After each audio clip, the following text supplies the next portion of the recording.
Thanks for tuning in to Women Who Open Doors, a podcast dedicated to lifting the voices of incredible women in our communities who not only excel in their careers, but inspire us through their actions for others.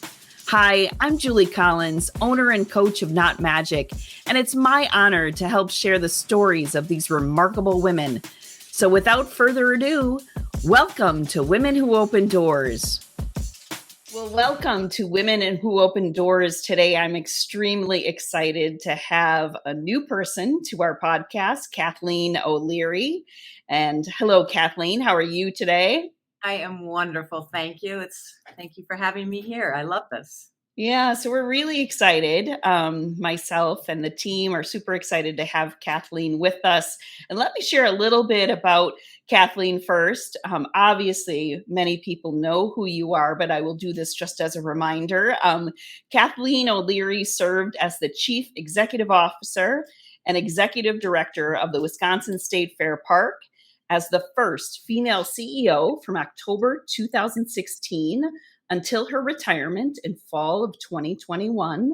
So she is retired now, and we'll talk about that today. She has over 30 years of public and private sector experience in marketing, sponsorship, communications, and facility operations, and 2021 marked her 24th year at the Wisconsin State Fair Park. Plus, she is a Whitewater alumni with myself, so shout out to the Warhawks today. In 2017, Miss O'Leary was named a Milwaukee Business Journal Women of Influence and named among Milwaukee Business Journal's list of power brokers in 2018, 19, and 20, and named 21 executives to watch in 2021. That's a mouthful. Wow, congratulations.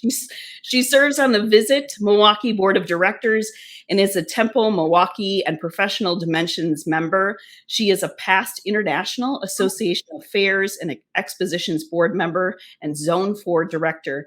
And she's also served on the Governor's Council of Tourism Marketing Committee and the Wauwatosa Chamber of Commerce Board of Directors.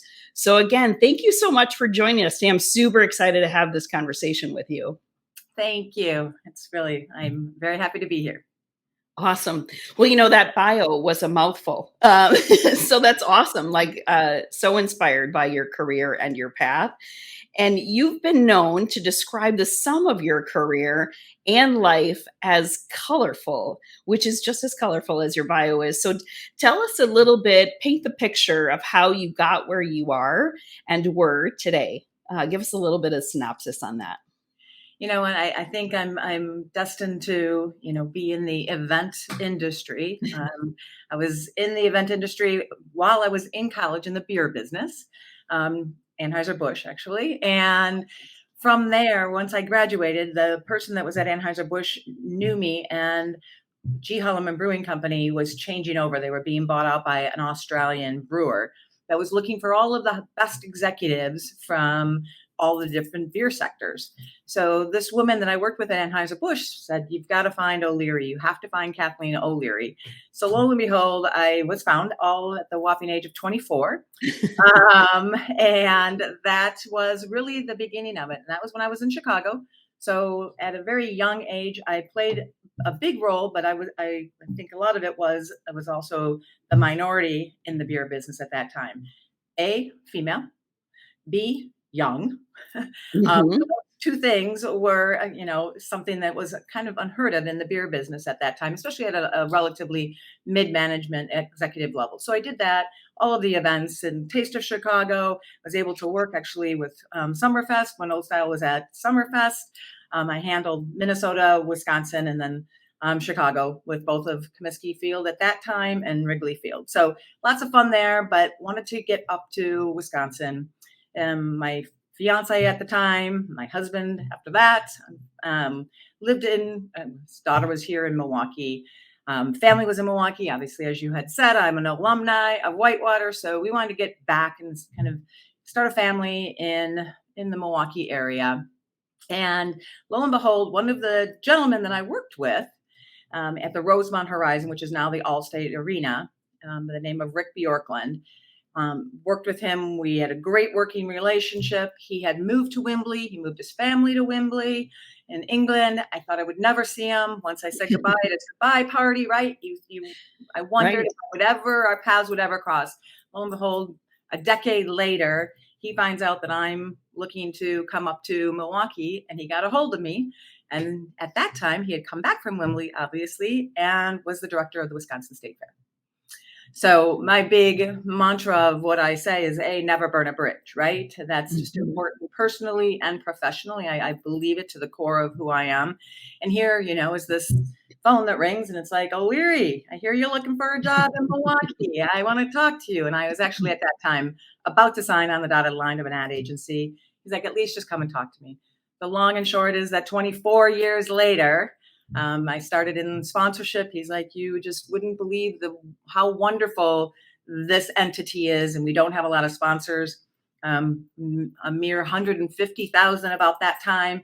And between myself and Jen Puente over the course of the years, we have upwards, of $2+ million worth of sponsors at Wisconsin State Fair, a great portfolio that both she and I are very, very proud of. And now a whole new team is running that. So that's wonderful.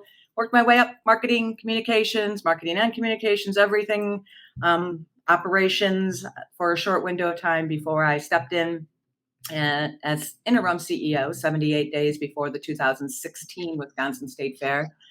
And then worked through that, and they did a national search. And I said I really was pretty adamant that we had to do a search. I did not want to take on the CEO position as a default. So we did a national search. Or a national search was conducted. And in 2016, in October of 2016, I was appointed. And it was an amazing 24 years in all of those different roles. The Wisconsin State Fair Park, and certainly the crown jewel as the annual Wisconsin State Fair, is part of my DNA. I love the industry. I love the fair industry. I love the culture of the industry and what it really represents, which is certainly agriculture being the cornerstone of the fair industry. But it's about the celebration on the county level. It's about the celebration of what is indigenous or important within those communities. And you just take the state fair. Yes, it's much larger, but it's the same idea, which is it's really a celebration of everything that we should be so proud of in Wisconsin. So it was a wonderful run. It was a tough run. Obviously, we all know what the 2 years of a pandemic look like. And in the tourism hospitality industry, there were so many industries and so many different, people and companies that had a lot of challenges. But the tourism and the event industry, certainly live entertainment industry, was hit very hard, on top of having to cancel the 2020 Wisconsin State Fair. We canceled upwards of 140 other events at Wisconsin State Fair Park. So, challenging, but 2021 came, and we had a great fair last year. And I'm just proud. At that time, I just knew I really needed to take some time and figure out what was next. And we deliberately and pragmatically, methodically built a great C-suite, built a great mid-management, did an entire reorganization called Reorg Reimagined. So it was done with the mindset that the new staff, the team that's so incredibly passionate, we're going to carry on the great momentum to continue to make the Wisconsin State Fair be one of the greatest fairs in the country, top 10, and something that millions of people love and enjoy every year. And are today, right? As we speak, as we're recording it, we're about 4 or 5 days into the fair. Day 5. See, you would know exactly what day it is, even though you're not there every day. I love that. Well, some of what you just talked about, I would love to explore a little bit more, because you came up on that marketing, and I would call revenue generation side of the house, right? You're the sponsorships. And, let me just make sure everybody knows, because you said it rather quickly. I think you said $150,000 that was being generated, right, for sponsorships, and you and another partner of yours got it to $2 to $3 million. Is that correct? Over time? Just shy of $3 million now over that course. That's awesome. That's and great. A model of sponsorships that were unheard of in certainly the fair industry or the event industry. Created a lot of models that people kind of copied, if you will, shared. We Mhm. like to call it in the fair Yeah. industry, at least. It's Yeah. idea sharing, not idea stealing. Right, right. What was the model? Tell us a little bit more about the model because we do work with a bunch of nonprofits, and sponsorship is a big piece of how they also run their businesses and generate their revenue. Talk a little bit about the model that you did create a little bit to explain it more. Really, it was customization. That's the bottom line, which is not that innovative. However, because the Wisconsin State Fair had so many opportunities, if they were looking, if the sponsor or the potential sponsor was looking for something that just wanted to garner awareness, right? They didn't have the staff, they didn't have the time to do, the hands-on for the 11 days. There were just a lot of different ideas. The sky glider idea, the plates of the cream puffs, right? I mean, we had some pretty crazy, and still have the staff still has some pretty crazy, wonderful, wonderful sponsorship opportunities. But it was really that tied to the innovative thinking. For instance, what seems like a million years ago, and I can't say exactly how many, but well over 14, it was early in my career when we said, let's tie the iconic food, which is the cream puff, to the excitement of the Wisconsin State Fair and the upcoming. So we did our cream puff. I mean, we went to all stations in Illinois, a lot of stations in Illinois, and certainly all the Wisconsin stations. And of course, we brought cream puffs. So we had theater of the mind as we went in, and here are these DJs and these anchors just eating, and the smell and the aroma. They're like, "Oh my gosh, I can't believe I have a cream puff in front of me." It generated so much excitement that tradition has carried on. But some of that was underlining sponsored. So that's really where it was.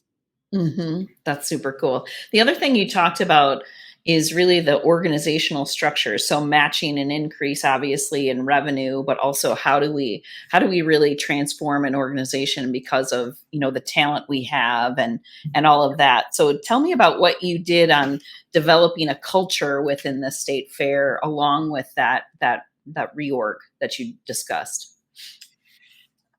And this is certainly very new and at the forefront, I think, of all of our mindsets as leaders of any industry. It is inclusivity, right? It really is. But this is how it always was. When I was Mhm. marketing communications director and I only had my team really to worry about, we built it that way. We were very different. We honored everyone's differences at all times because we Mhm. were walking in different paths, right? At that point in time, I was a widow. I had two young girls, and trying to manage that as well as manage a pretty big team. But we all cared about each other, and taking it to a much larger scale as the CEO. I mean, overseeing a full police enforcement department, right? We had our own police department. We had our own security, public safety, which during the fair is upwards of 650 people, right? And the way that police and public is very different than an entire operations team, right? My facilities team operated entirely different. But there was always, and then you had marketing, and then you have agriculture, right? We had a whole agriculture team because agriculture is, as I said earlier, the cornerstone of the fair industry, but working very differently than a lot of the other departments. And it was just really a matter, everyone was important. And when the leadership of the organization and or the leaders, meaning the C-suite, the chief marketing officer, the chief programming officer, chief financial officer, when we all set out to really show that, number one, we're passionate about what we're doing. We're passionate about how we're doing it. We're passionate about making a difference and making these continual improvements. Mind you, as a state, and we are a state agency. Wisconsin State Fair Park is part of the governor's office and all of the state agencies. I have to say, and honestly, I mean, that we are very much an anomaly. You can't do an RFP when you need to put foreigner on the stage, right? So all of those kind of things that we still had to work through those hurdles because we acted very differently, but we managed it. We nurtured the relationships.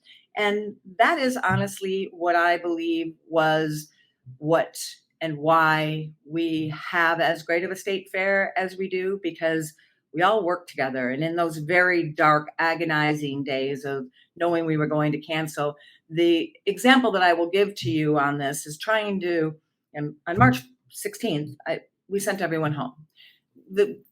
That's not how any of us operated. All Mhm. my career, my 30 years, I never worked at home, right? So all of us were having to try to adapt and creating a lot of different ways that we kept everyone very included. I solemnly swore and made a promise to every one of my staff that if something was going to happen on a major, like of major magnitude, I would bring them all together and they would know about it first.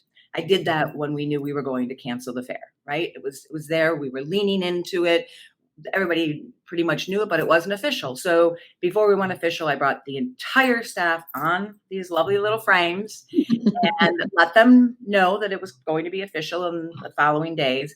But at that time, I said, but now we need to shift our focus, right? We are so disappointed, and this is so unfortunate and agonizing, but right. Like most decisions that are right, they usually, take a lot. But I said, we're going to shift our focus and let's figure out a way to give back at least a slice of happiness that the people are going to be so disappointed that they're not going to have their fair. How can we do this? And the long and short of that is that because the team just worked so great together, we created the fair food drive-through. For the listeners, if you remember that. Oh my God, I love that. I was so excited. The line was long and I was like, it was so fun. Like it was kind of going through Fast Pass at Disney, right? Like it was super cool. The Super cool. highway, Right. right? Right. So there's that creative dynamic of that young, aging in staff that I told you about earlier. I mean, we could have done it. We could have set it up like a lot of other events did, and you drive in and you do this. But they created the whole highway. They created the whole highway concept. We, brought in the historic Milwaukee Mile that, the idea of people driving on the historical Milwaukee Mile was so fabulous for so many people. Yeah. And then it was just the exits and the entrances. If you didn't want corn, you just kept going. If you wanted, you got off on the corn exit. So the point of that is that, again, in the really difficult times, we stayed really united and fostering that we can all be very different as people, but as a staff, we're going towards the common goal. And for that, there's a fabulous culture at Wisconsin State Fair Park, and however and wherever my next best thing leads me to, will be cultivating that same type of sense, because sense of belonging, sense of importance, sense of true affirmation make people of any age feel like they want to do a great job and they want to work hard and feel appreciated. And I think that that's just important on every level. Yeah, I love that message. Love that message. What did you learn about yourself during that time as a leader, right? Because there were tough decisions, as you just said, right? And as a leader, you have to make those tough decisions sometimes and just kind of wade through them. But what did you learn about yourself as you went through that process? That my soul that I always knew was pretty tenacious is definitely tenacious. And that's what, doesn't kill you will make you stronger. I've heard that a lot of times through different hardships in my life, but it is true. Staying really steady. I'm a big believer in steadiness, right? I'm also a big believer, do not make major decisions on an emotional basis. Vet through all of it, give yourself some time before a big decision needs to be made. And I say all of those things, but they're all true, and they rang very, very true on a number of occasions during especially that very difficult window of 2020, March of 2020, all the way through to even August, September of 2021, trying to have major events, because there was a lot of people that thought we shouldn't. And you can't make everyone happy. That's the other part of it. And I would probably say, as the CEO, it's lonely at the top. I think, and I don't say that as it sounds so negative, but it's just when you are dealing with everyone and everything, and you don't have anyone that you really can bounce anything off of within your staff per se, because then that just gets things kind of off kilter. And other people don't know your industry, you really need to rely on yourself. You need to rely on the things that are incredibly important to whatever, especially decision making, especially when it's going to make an impact. What do the residuals look like? What are the repercussions? How does the entire decision look from the time that you're making it to what happens following it? So I think that's what I would say. And stay in the course, right? Stay in the course. There's a lot in that 24 years. That's why when we talked, I said it was colorful, because bright and shiny, brightness kind of resonates in that color. But there was a lot of times when we were in a little bit of a darker colored time, and probably leaving would have been easier. But I didn't. I stayed the course throughout all parts of it, all 24 years, because I believed in it. I believed in what we were doing, and for varying reasons, right? Sometimes I stayed because I felt the need to protect. Sometimes I felt the need because it was just amazing on all of the incredible things we were doing, and then the love of the industry. So staying the course on what you believe and what you love is also probably something that I always say, but I know is true. Yeah, for sure, for sure. You and I, when we chatted on the phone prior to this, and again, thanks for accepting the invitation. We had a great discussion about, women in leadership, and even as you described, your career where, you're not necessarily among other women, and, first to break some doors open. Talk to me about why that was such a learning experience for you too, about being a woman in a role it's typically not. I will take you from their beginning way before the fair. I mean, G. Helm and Brewing Company, as I had said, in the beer business. To have a woman with a seat at the table that was a part of decision making, like we just spoke about, garnering that respect was an uphill climb, but I proved myself. I proved myself by staying steady. I proved myself by making good decisions. I proved myself by not allowing it to be dismissed. And that's a hard thing to do, because and when to speak, right? We should always use our voices, not just as women, as people. We should use our voices. And if our voices go unheard, then you need to really work at making sure that doesn't continue, because then it's a shame on you, right? If you use your voice and it's not heard and dismissed and, not even respected at all, and you just go away, then I could have done that as well. And that would have been the easier way. And I stayed steadfast to the fact that I knew what I was talking about. I was smart about what I was saying, right? Speaking, listening more, talking less. And that was really important early on, because, when you speak either out of school or you don't really know what you're talking about, it's better just not to say anything at all. As my mother said, if you have something nice, don't say anything at all. If you don't know what you're talking about, don't say anything at all. So I really did I have dear friends from G. Holloman Brewing Company, still to this day, all men. The whole idea of a young woman, right?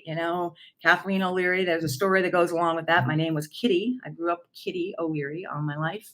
And to get the final part of the last part of the job, the gentleman that was hiring me, Tom Crimmins, who's a dear friend to this day as well, said, here's the bottom line. It's a make or break this. You have the job under one condition. And I'm like, oh, goodness. But it was that I needed to be called Kathleen O'Leary, because that was going to help with the respect.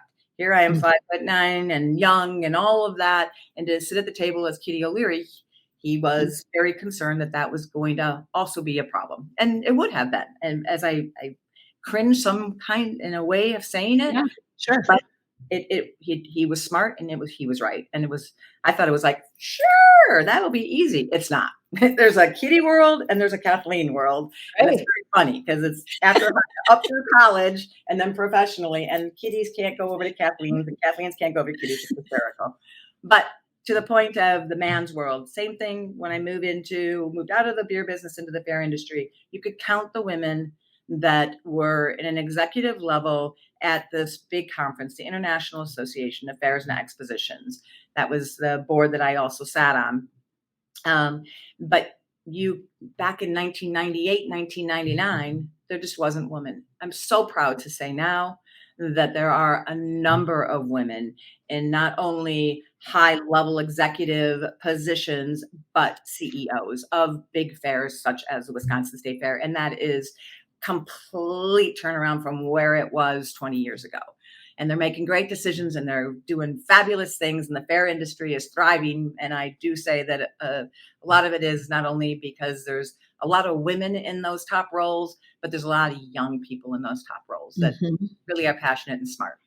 Yeah, that was the other, topic of our conversation together about, this next generation of women leaders. And obviously you met my wonderful podcast producer, Hannah. So if you had advice more for that, generation in a combination with what you've seen from that generation coming up, and obviously have daughters in that space as well. What's the number one bit of advice to them as they move their careers forward? Again, that steadiness, right? Especially as a female, who the stigma behind it is we're all emotional, right? And that isn't a bad thing if, like anything else, you stay in your lane, you keep things the way that they should be. So that steadiness, but really it is when you're present, be present, right? The day and age right now of people staying for 24 years anywhere is almost unheard of.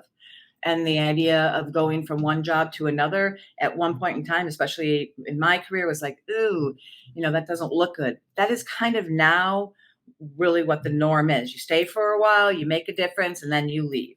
And it shouldn't be looked upon negatively necessarily, but the loyalty of while you are there should be at the forefront.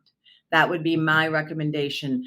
Keep your emotions intact, stay the course, and be present while you're there working. Be present when you're present, but also when you're gone, be gone, right? Especially in the case of families, and when you have families. And trust me, I don't even know that I can honestly say that I did a really great job at that until pretty much really these last few years, but in the last year.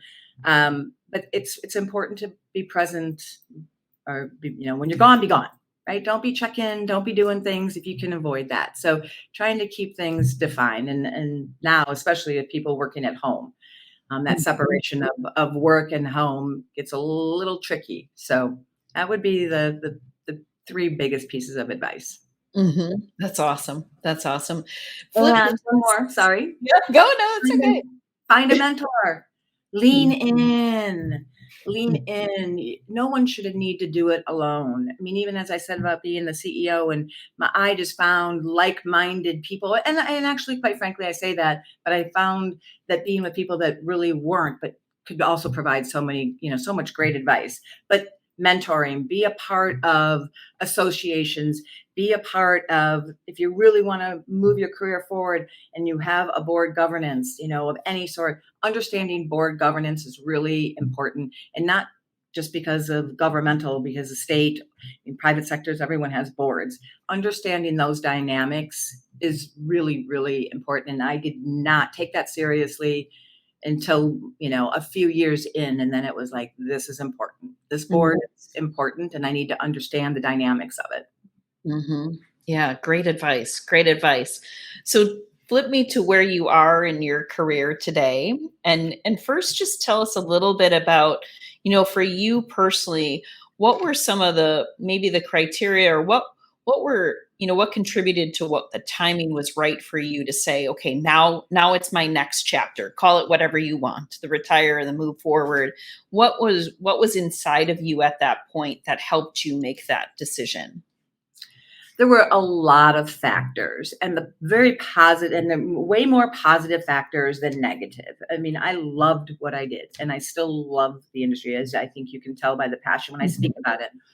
It was 24 years. I raised my girls on my own. My husband passed away when my youngest was 3. My middle was 6, and my stepdaughter, who's very near and dear to my heart, and we are very, very close now, was 16. She's now 33. Mia's 23, and Ava's 19. Raising those girls on my own was obviously challenging, but Ava just will now be a sophomore at the University of Wisconsin-La Crosse. Mia had just graduated from the University of Minnesota, and Danielle is thriving as a captain in the United States Air Force, serving our country. And I really felt like I got them through all of those milestones, the cornerstones, the life transitions, and I could now do something a little bit different. I didn't have to be tied to Wisconsin as much as I love Wisconsin. I'm a champion of not only our state, but our city of Milwaukee. I scream it from the rooftops. All my Chicago friends still, now I've got all my Chicago friends loving Milwaukee too. But, and we had created that reorg.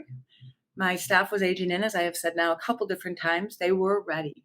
It was a great time to pass the baton and know that everything that we had worked so hard for, all of the accomplishments that are in my legacy, because I had a great team and a very good fair board, were amazing. And what we did in those 6 years was monumental.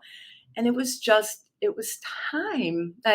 All of the signs, and quite frankly, at 57, I know that I have so much more to give, so much more purpose to fulfill and be fulfilled.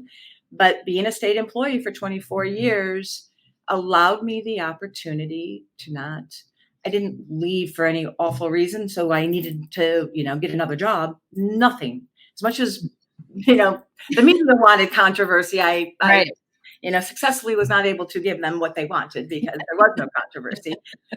It just allowed me to take time. It was a lot. The last 6 years have been a lot for a lot of people, but it was all the goodness was there, and the right things were in place at the fair park. My girls were in a good place, which was also very important. And I could honestly retire and take some time for myself, which I have never done. I never done it professionally, and I really have never done it personally. And that is what the chairman and I agreed on, some timing. And I traveled. So my last day was the end of October of 2021. And I'm 10 months in, and I'm the happiest. Big smile on your face. A big smile. A first summer in 25 years. Yeah. And I've been very deliberate and methodical about the fact that I'm definitely going to do something different, but I needed to get through and enjoy with my family, with my friends, that I've never been able to do any of that for those 25 years. I'm doing it. And now getting ready to prepare for that what's next, and I'm incredibly excited about it. That's awesome. That's awesome. Do you want to talk about that now, or is that all a big surprise coming for all of us at some point? I probably will say that, the tease will be, certainly I'm going to do some consulting. I have a lot of knowledge in a lot of varying ways, right? Between operations and outside of the fair industry. So there'll be definitely some consulting, and we'll see what the next path. So when we do this again, maybe we'll talk about, okay, this is what the next best thing looks like. I would love that. I just want to end on this point that you made. And I know not everyone has the means, right, to take off and do a sabbatical or go into retirement or something like that. So I don't want this to be flipped, but I had the opportunity to do that too in my career. And so many people, I think our world is so pent up, we have to be working all the time, that it really is a beautiful time just to kind of self-reflect, get that smile back on your face. And I've had many women say to me, I could never do that. I could never do that. And you have to be very methodical about doing that, and purposeful, and budgeting, and all of that put to it.